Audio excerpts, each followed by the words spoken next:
Welcome to Wii U Quick Reviews, the show where I review any Wii U game as quickly as possible. Today's game is... Let's get started.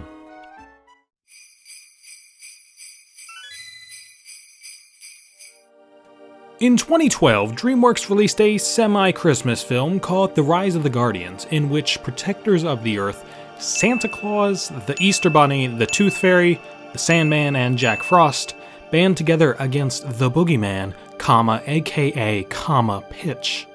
This may sound familiar as most of these characters were also in the Disney classic The Santa Claus 2 10 years earlier and served essentially the same role. You may also recognize Jack Frost from a lot of Elsa shipping art from around the same time that Disney's Frozen came out. Still, no one is quite sure why the heck that happened. Anyway, DreamWorks released a Wii U tie-in, as they often did, a dungeon crawler. It's bad. The story is a retelling of the film it's based on, already a kinda convoluted narrative that few remember. And by retelling, I mean there's about a dozen 15-second cutscenes with barely any animation that play over and over again as you make your way through the game. And the gameplay is nothing special either.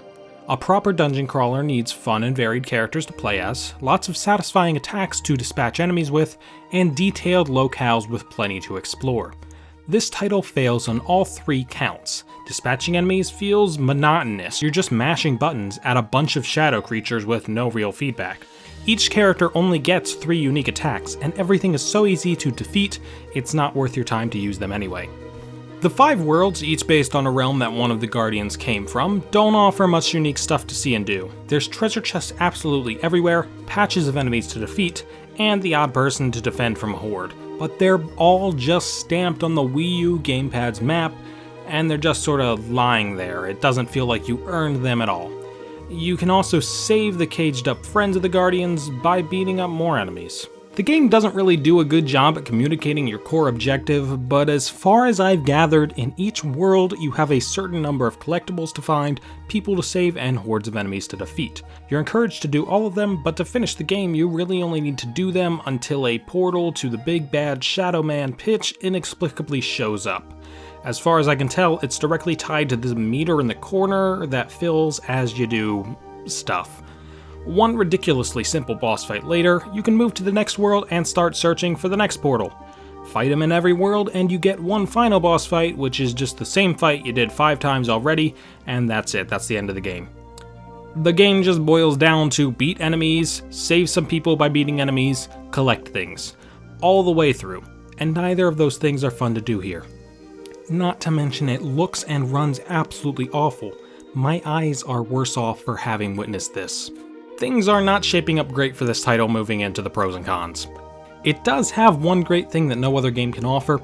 Russian Santa Claus is a playable character, but otherwise you have a game that looks bad, plays bad, offers no challenge, and just flat out isn't fun to play.